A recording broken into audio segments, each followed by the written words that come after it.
Hier soir, nous avons vu un sujet très important et ce soir, nous allons voir la suite de ce sujet. Qui dominera le monde? C'est une grande question lorsque l'on sait que depuis plusieurs siècles, les hommes s'arrangent pour s'armer et faire la guerre. Un peuple ne se sent pas à l'aise avec un autre.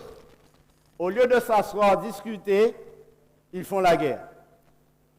Et lorsque, au mois de février, le président russe a décidé d'envahir l'Ukraine, le président de la République française, qui était à ce moment-là le président en exercice de la Communauté européenne, a eu plusieurs conversations avec le président russe pour lui demander d'arrêter cette guerre. Et l'une des réponses du président russe devrait attirer notre attention. Il a dit « Je n'ai aucune intention de diriger le monde. La seule chose que je veux, c'est que l'on respecte mon pays. » Seulement, le problème, c'est que le président français, lui, en tant que président de la Communauté européenne, n'a pas les mêmes idées. Parce qu'il faut savoir que l'Europe et l'Occident ont l'intention de diriger le monde et c'est ce qu'ils font depuis la Deuxième Guerre mondiale.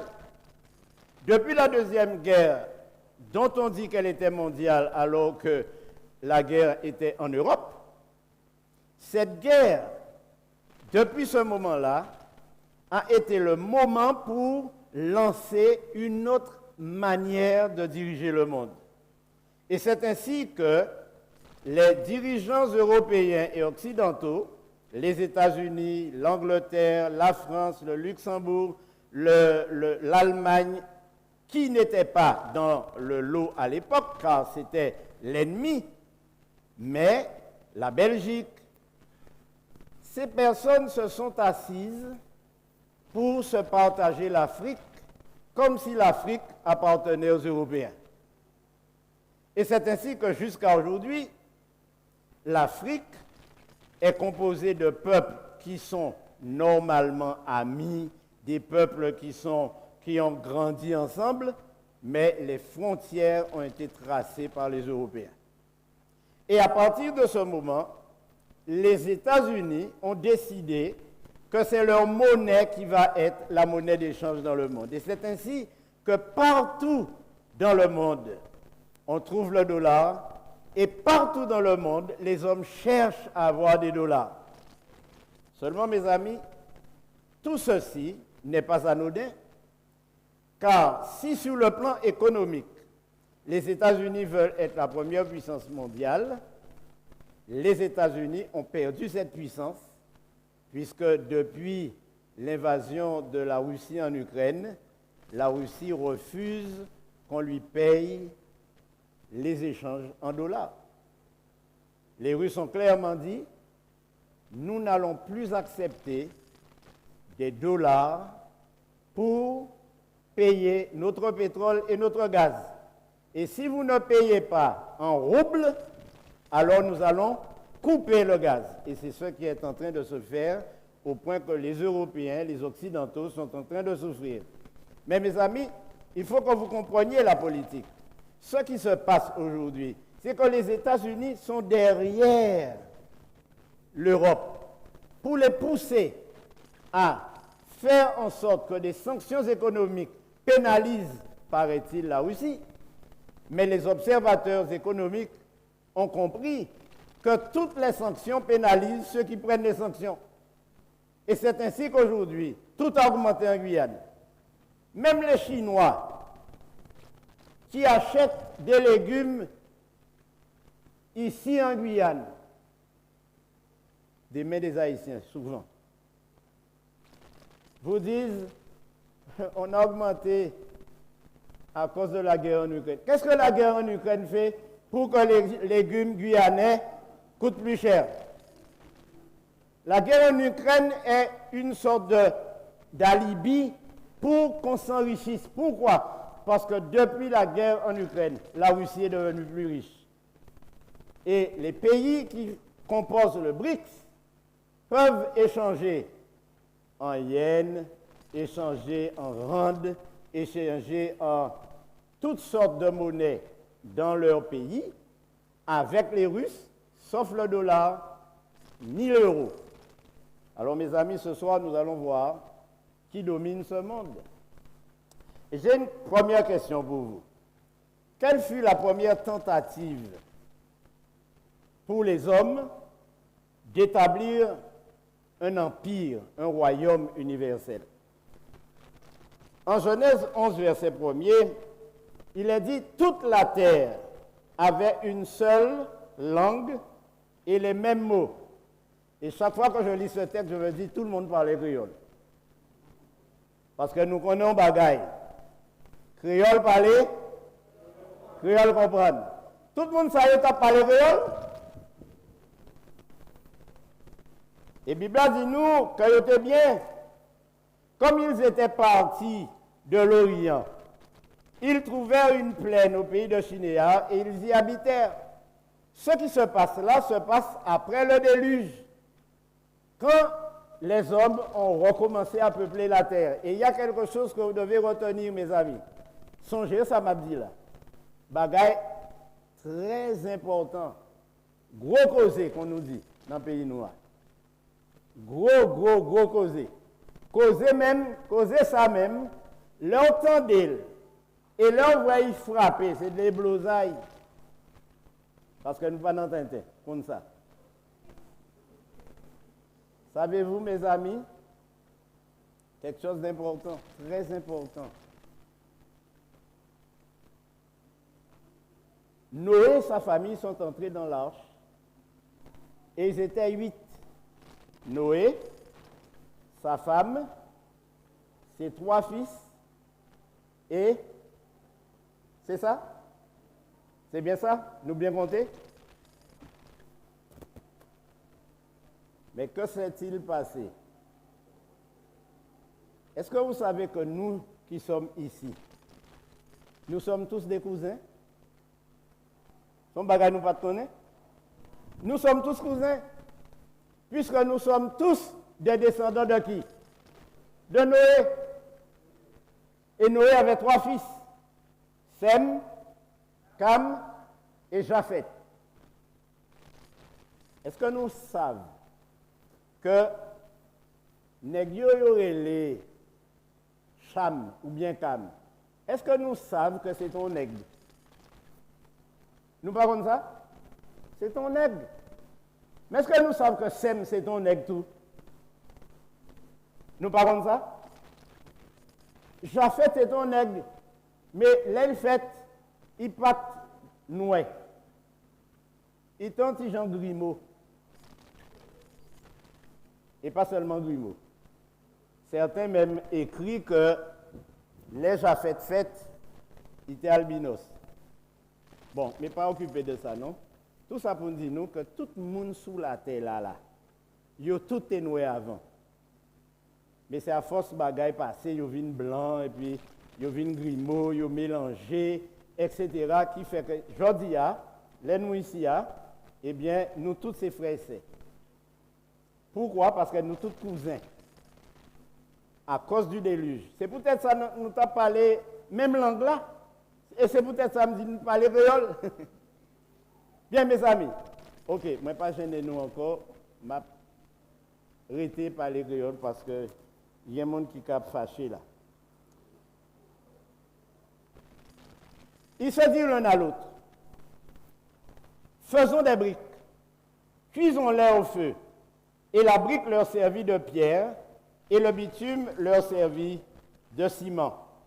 Ils dirent encore, allons, bâtissons-nous une ville, et une tour dont le sommet touche au ciel, et faisons-nous un nom, afin que nous ne soyons pas dispersés sur la face de toute la terre. Ce qu'il faut retenir, mes amis, c'est que à ce moment précis, il y avait un homme qui s'appelait Nimrod. On est encore, Nimrod. Nimrod est le premier bâtisseur de ville. C'est lui qui a créé la ville de Babel, c'est lui qui a créé la ville de Ninive, et c'est lui qui a été le premier à installer sur terre des communautés qu'on appelle villes aujourd'hui. La ville, dans son concept, est une offense à Dieu.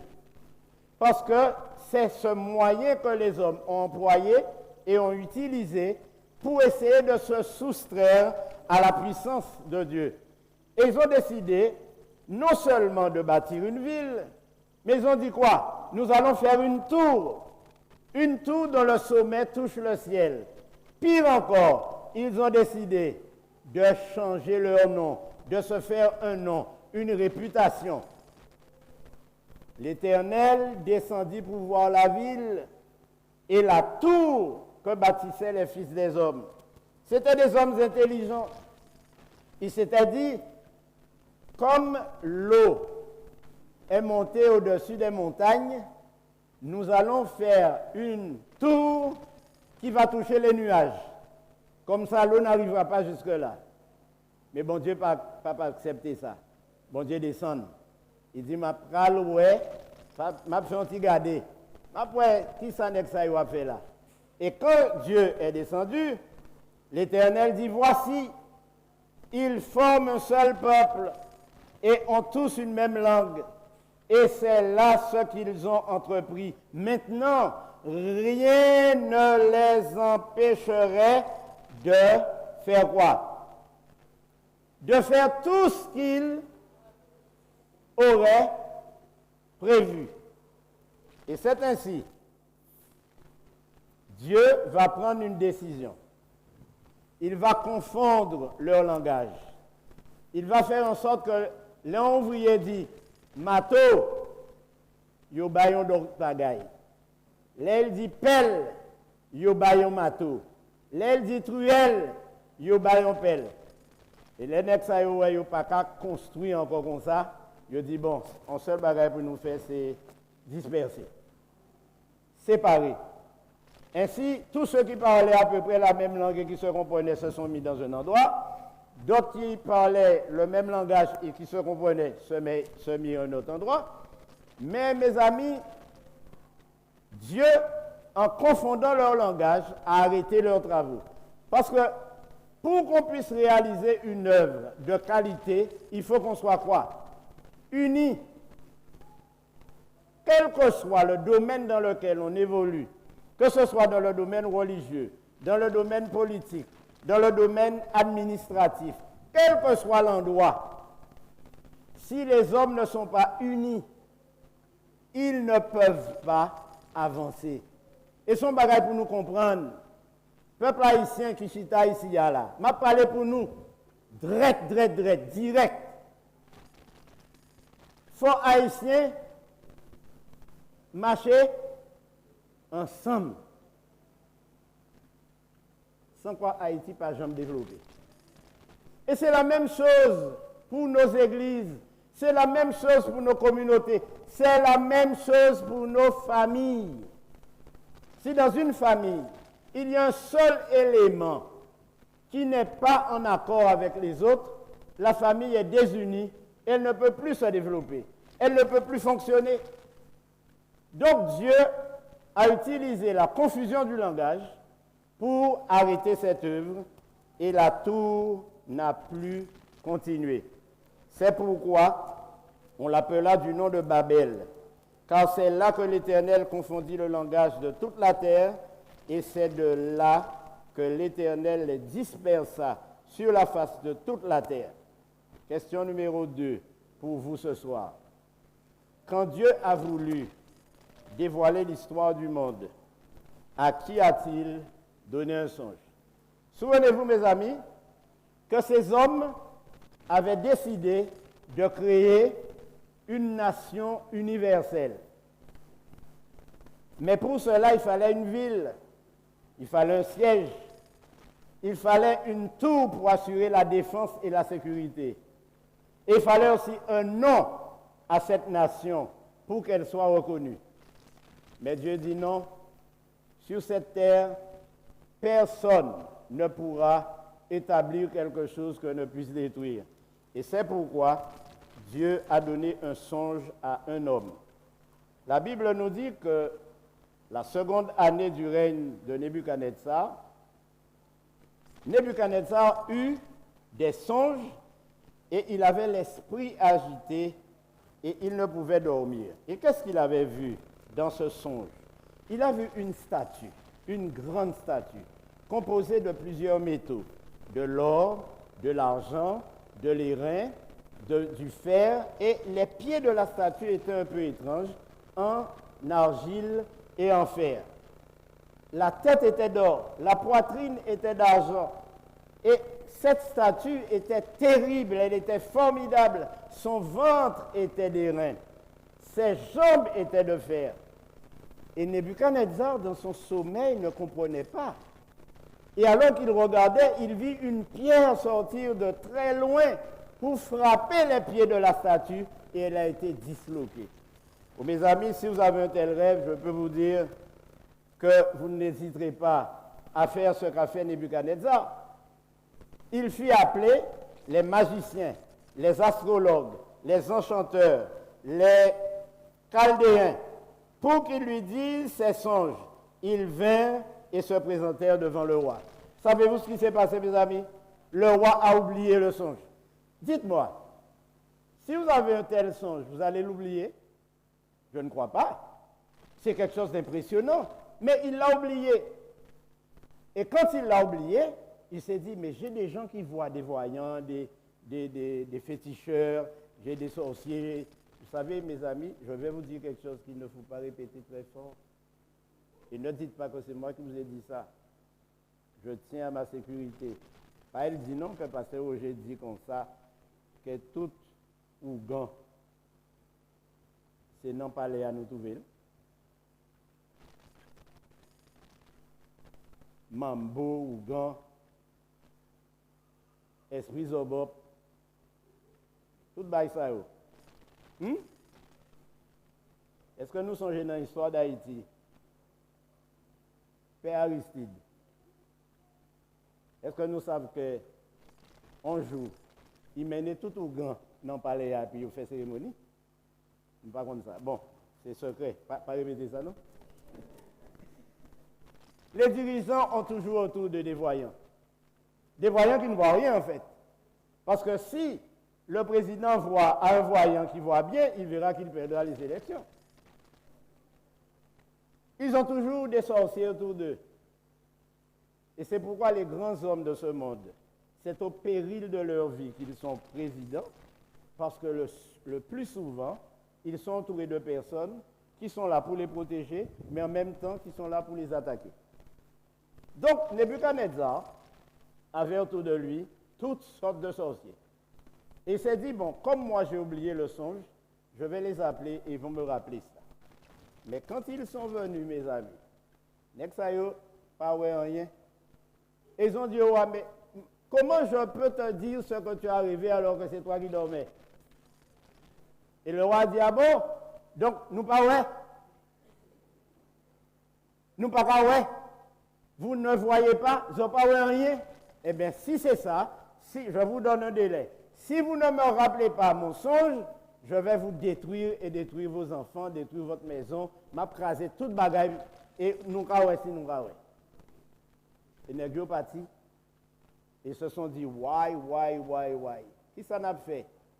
Alors certains d'entre eux sont allés chercher un plus grand ougan.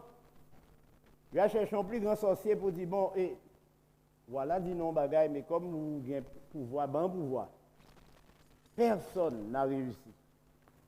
Alors mes amis, Dieu va révéler le même songe à quelqu'un. Et nous lisons en Daniel 2,19, alors le secret fut révélé à Daniel dans une vision pendant la nuit. Et Daniel bénit le Dieu des cieux. Daniel prit la parole et dit, béni soit le nom de Dieu, d'éternité en éternité.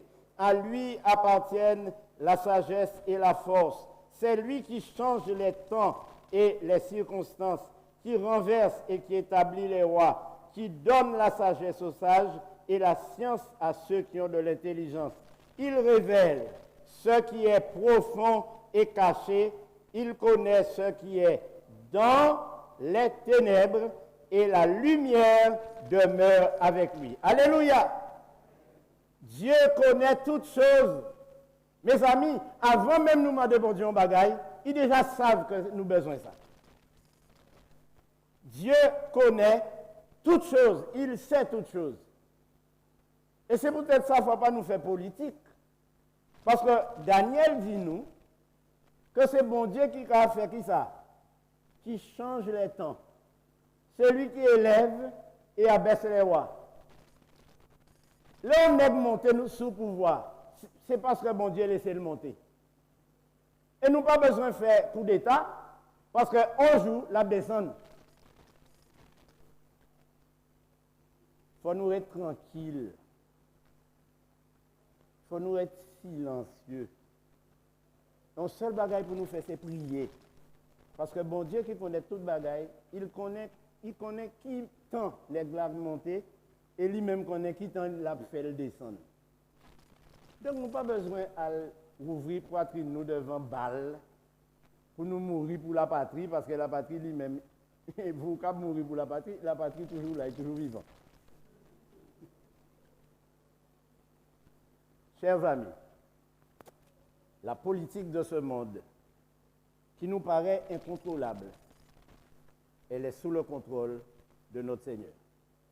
Et c'est pourquoi Daniel va trouver Nebuchadnezzar pour lui parler, pour lui dire que Dieu va lui révéler la signification du songe. Mais le roi ne savait pas que Daniel avait reçu.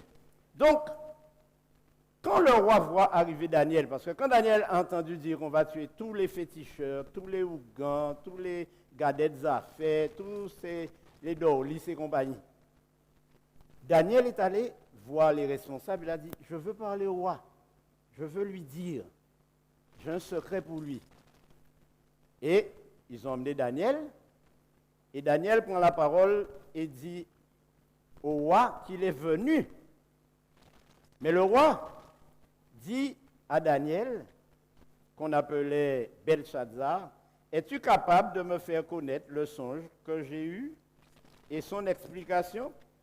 Daniel répondit en présence du roi et dit, ce que le roi demande est un secret que les sages, les astrologues, les magiciens, les devins, les ougans, les féticheurs, les gadettes affaires ne sont pas capables de découvrir au roi. Mais il y a dans les cieux un Dieu qui révèle les secrets et qui a fait connaître au roi Nebuchadnezzar ce qui arrivera dans la suite des temps. Voici ton songe et les visions que tu as eues sur ta couche. Souvenez-vous, le roi a vu une statue. Et Dieu a donné à Daniel la même vision. Daniel a vu les mêmes choses. Daniel a vu cette statue se dresser avec la tête d'or, la poitrine d'argent, le ventre d'airain, les jambes de fer, les pieds en partie de fer et en partie d'argile. Daniel a vu tout ça. Parce que, souvenez-vous, dimanche soir, nous avons vu que lorsque Dieu choisit un prophète, c'est par des visions qu'il lui parle. C'est par des songes qu'il lui parle. Et Dieu a donné la vision à Nebuchadnezzar, il a aussi donné la vision à Daniel. Daniel dit au roi, tu regardais et tu voyais une grande statue. Cette statue était immense et d'une splendeur extraordinaire. Elle était debout devant toi et son aspect était terrible. La tête de cette statue était d'or pur, sa poitrine et ses bras étaient d'argent, son ventre et ses cuisses étaient d'airain, ses jambes de fer, ses pieds en partie de fer et en partie d'argile. Tu regardais, lorsqu'une pierre se détacha sans le secours d'aucune main, frappa les pieds de fer et d'argile de la statue et les mit en pièces. Alors, le fer, l'argile, l'airain, l'argent et l'or furent brisés ensemble et devinrent comme la balle qui s'échappe du nerf en été. Le vent les emporta et nulle trace n'en fut retrouvée. Mais, la pierre qui avait frappé la statue devint une grande montagne et remplit toute la terre. Vous vous demandez certainement, qu'est-ce que tout cela peut représenter? Que représentent les parties de cette statue? Au verset 36, Daniel dit au roi, « Voilà le songe. Nous en donnerons l'explication devant le roi. » Ô roi, lui dit-il, « Tu es le roi des rois, car le Dieu des cieux t'a donné l'empire, la puissance, la force et la gloire. Il a remis entre tes mains, en quelques lieux qu'ils habitent, les enfants des hommes, les bêtes des champs et les oiseaux du ciel. Et il t'a fait dominer sur eux tous. C'est toi qui es la tête d'or. » La tête d'or de la statue représentait le royaume de Babylone, l'empire le plus puissant de cette époque. Et le responsable, le chef de cet empire, s'appelait Nebuchadnezzar. Et c'est pourquoi Daniel lui dit, « Tu es le roi des rois. Tu es le roi des rois de toute la terre, parce que tu es la tête d'or. Après toi, il s'élèvera un autre royaume, moindre que le tien, puis un troisième royaume qui sera d'airain et qui dominera sur toute la terre. » Ce que Daniel est en train de dire, mes amis, ne plaît à aucun chef d'État. Si vous allez dire au président de la CTG, au président de la République, après toi, il y aura quelqu'un, il dit non, non, non, il nous faut trouver un moyen pour rester. Alors, qu'est-ce qu'on fait? On manipule la Constitution, on change la Constitution, on annule la Constitution, on crée notre Constitution. Et pour créer notre Constitution, qu'est-ce qu'on fait? Eh bien, on met en place une commission de constitution, et pendant que cette commission travaille, on est encore au pouvoir, parce que c'est un moyen pour rester au pouvoir. Maintenant, quand on n'arrive pas à manipuler la Constitution suffisamment, eh bien, on décide qu'à partir de maintenant, on est en état d'urgence. Et on reste. Alors, je vous parle, nous avons des présidents dans certains pays qui sont là depuis 30 ans, 35 ans, près de 40 ans. Mais même si vous avez François Duvalier, vous mettrez 50 ans, il gagne un jour, il faut aller. Et il allait.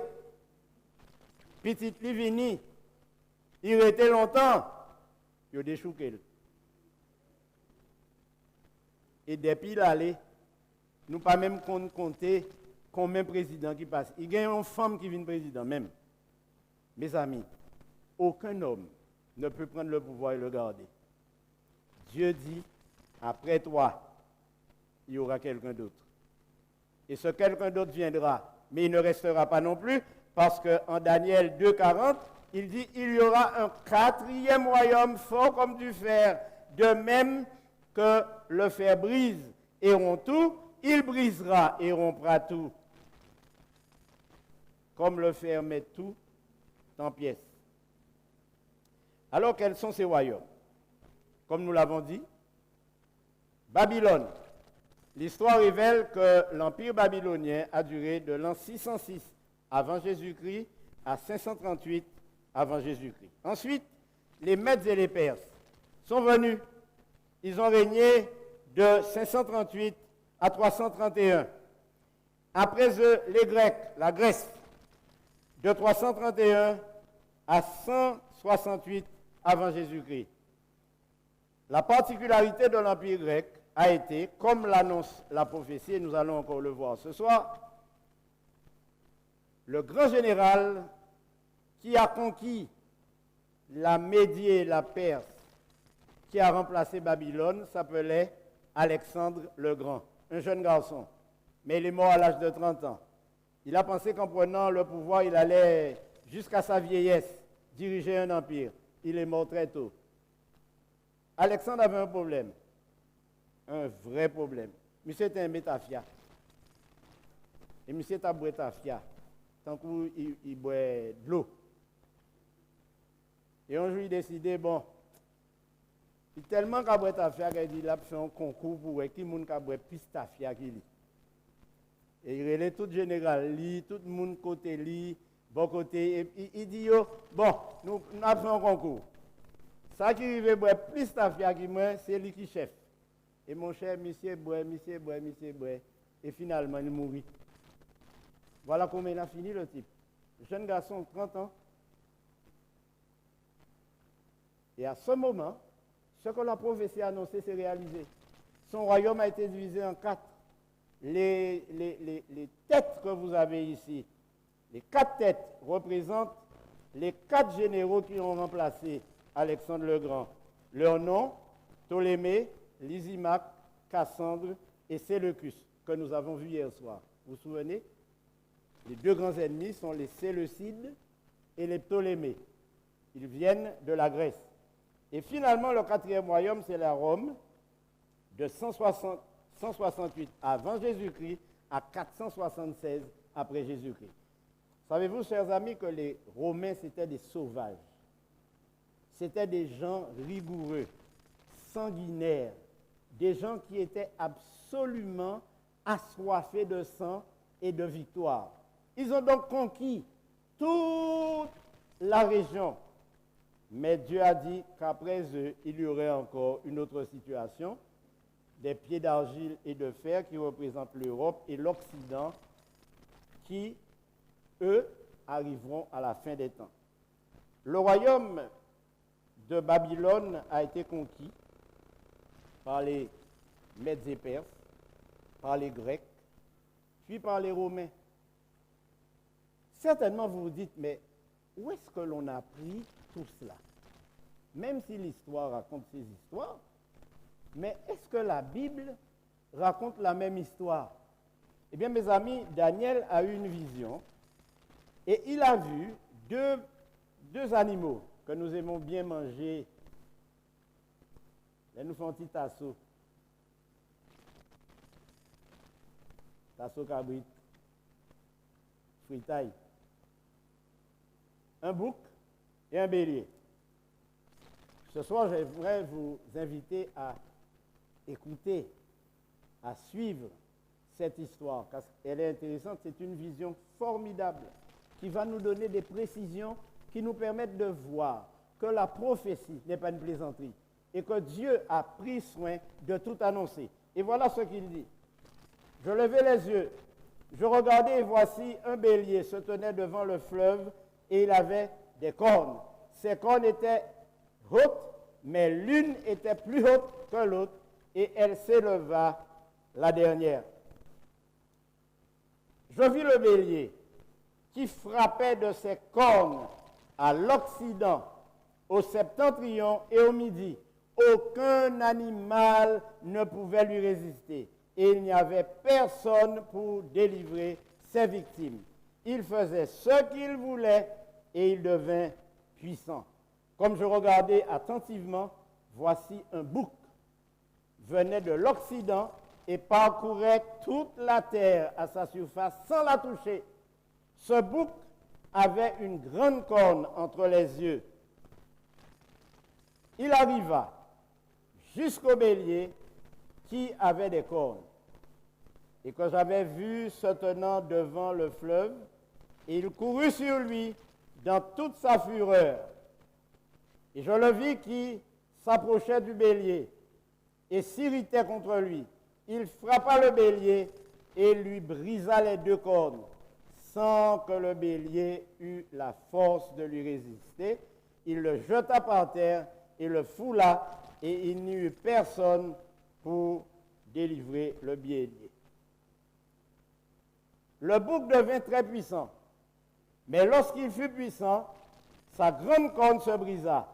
4 grandes cornes s'élevèrent pour la remplacer aux 4 vents des cieux.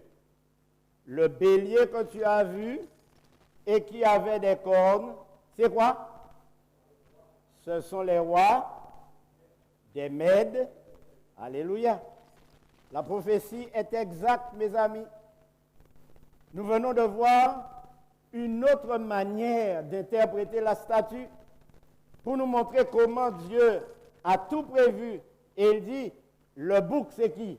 Le bouc, c'est le roi de Javan. La grande corne entre ses yeux, c'est le premier roi. Le bouc représente la Grèce. Javan est l'ancien nom de la Grèce. Et la corne représente qui? Alexandre le Grand. Les 4 cornes qui se sont élevées pour remplacer cette corne brisée, ce sont 4 royaumes qui s'élèveront de 7 nations. Quelle nation? La nation grecque, mais qui n'auront pas autant de force. Oh mes amis, la prophétie est en marche, l'histoire aussi. Et c'est ainsi que Dieu va donc nous révéler ce qui va se passer à la fin des temps.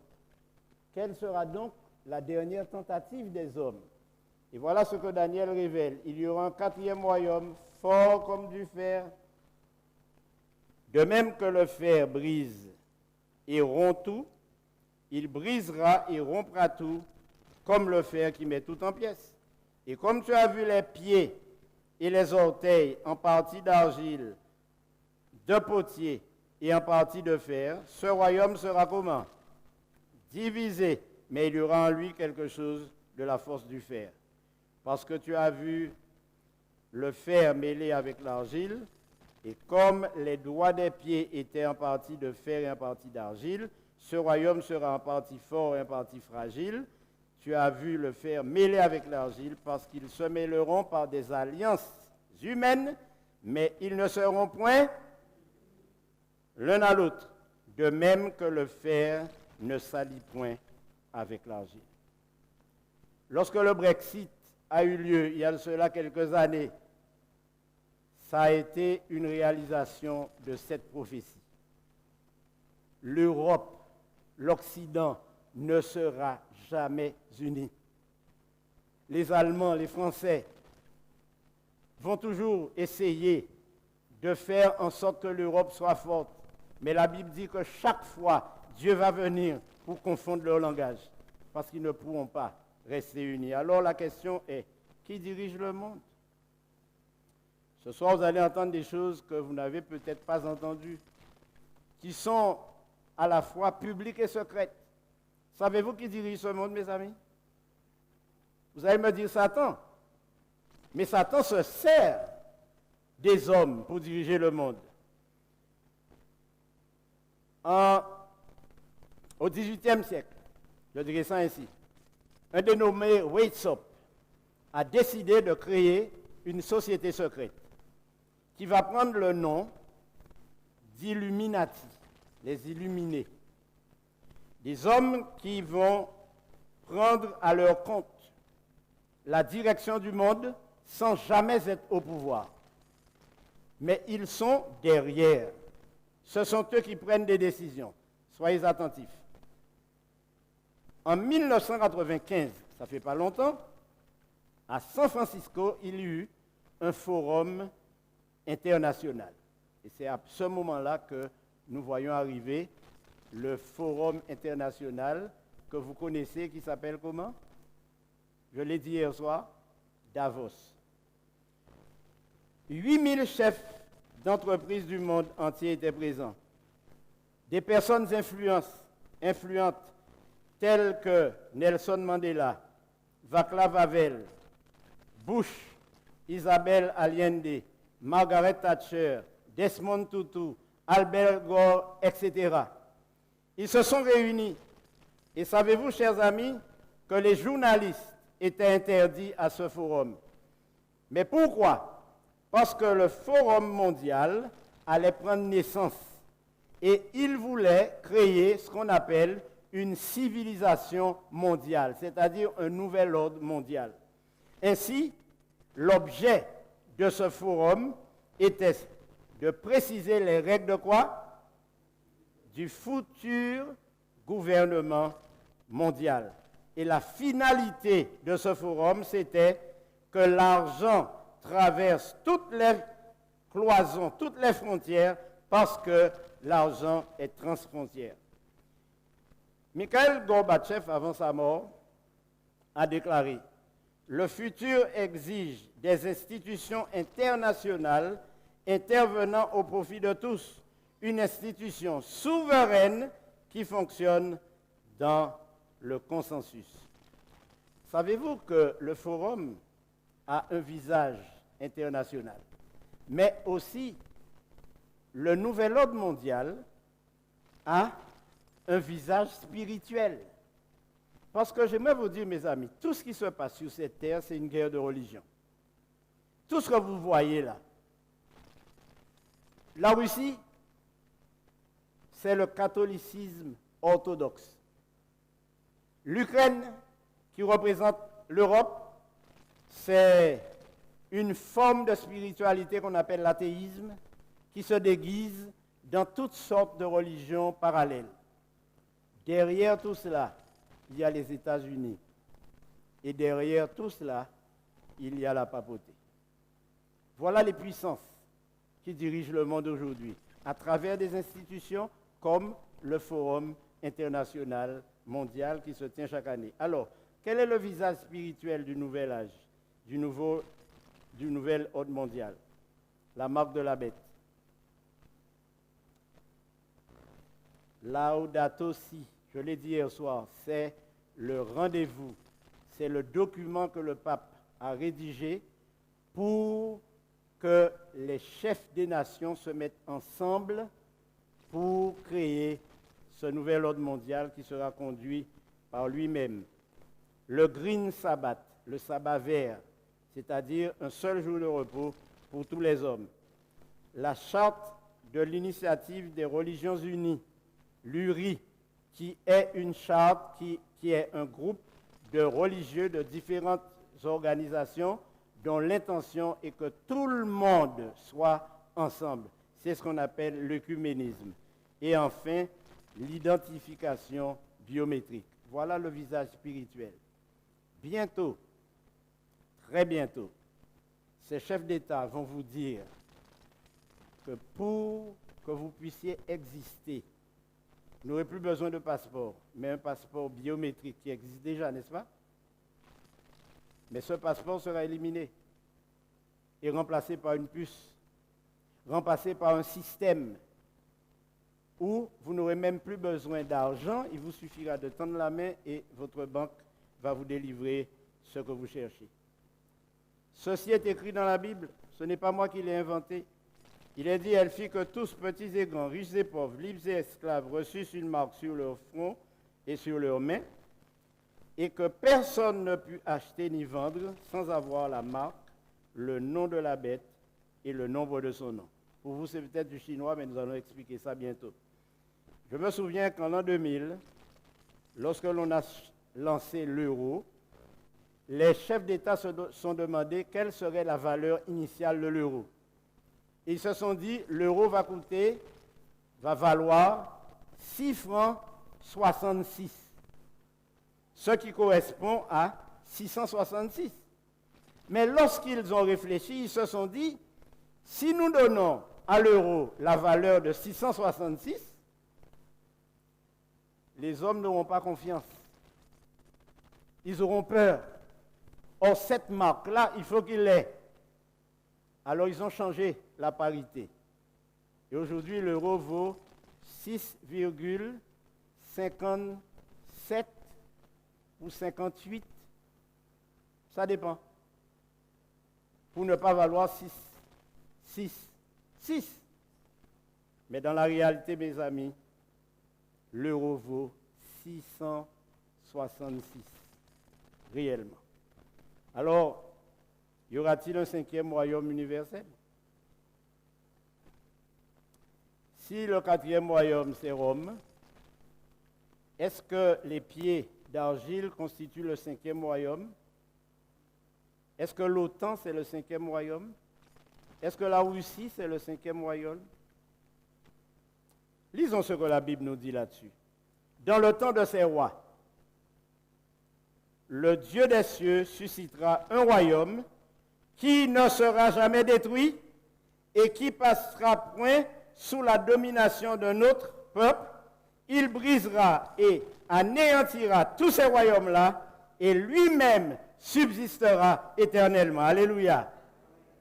Dieu suscitera un royaume, le 5e royaume universel, celui que personne ne dirigera.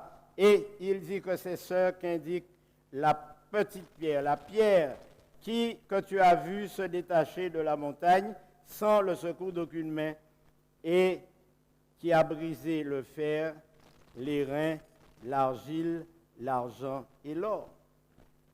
Le grand Dieu a fait connaître au roi ce qui doit arriver après cela. Le songe est véritable et son explication est certaine. Alors, que représente la pierre, mes amis?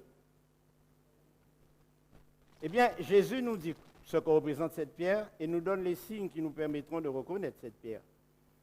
En Luc 21, verset 25, il dit « Il y aura des signes dans le ciel, dans la lune, dans le soleil, dans les étoiles, et sur la terre il y aura de l'angoisse chez les nations qui ne sauront que faire au bruit de la mer et des flots. Les hommes rendant l'âme de terreur dans l'attente de ce qui surviendra pour la terre, car les puissances des cieux seront ébranlées. Alors on verra le Fils de l'homme venant sur une nuée avec puissance et une grande gloire. » Le président arrive, mes amis. L'Abvini. L'Abvini, qui s'en a dit? À nous pas qu'on dit Amen. Laissez pour nous dire Amen pour d'autres bagages qui pas bon nous dire. Mais là, moi, dit nous, président Capvini, nous pas prêts pour voter. Faut nous voter pour le président Capvini là. Parce que c'est lui qui a changé tout le bagage. Et c'est ainsi que Pierre a écrit là-dessus. Et voilà ce qu'il dit.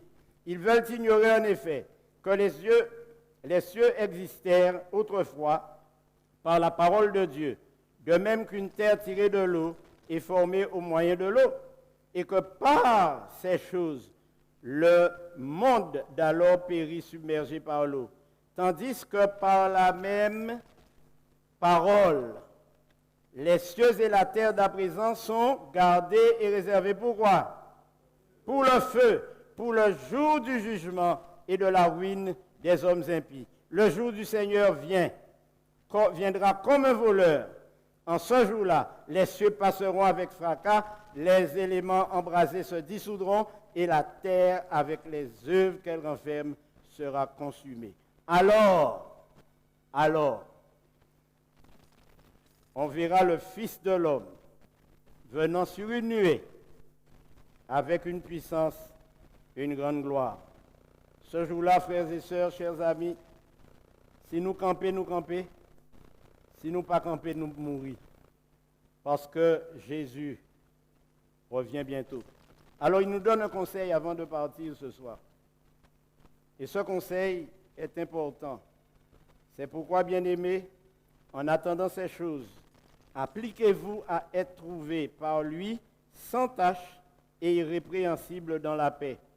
Et le monde passe, et sa convoitise aussi. Mais celui qui fait la volonté de Dieu éternellement vivra éternellement.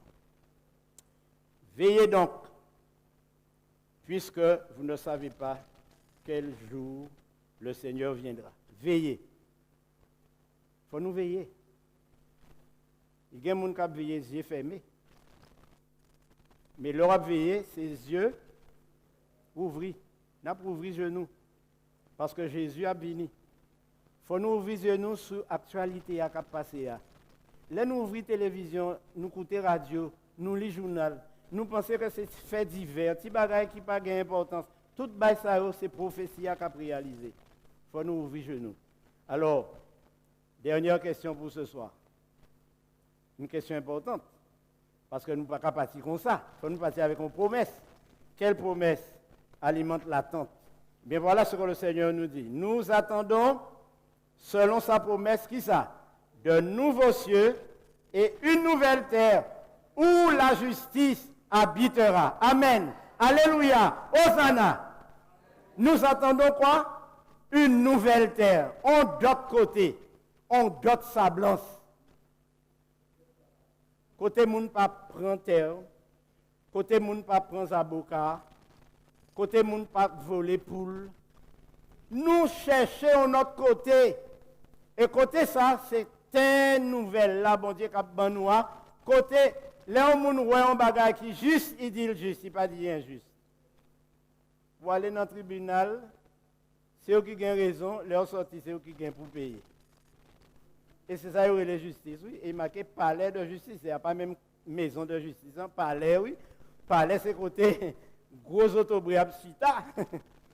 Eh bien, mes amis, voilà ce que Jean nous donne comme promesse.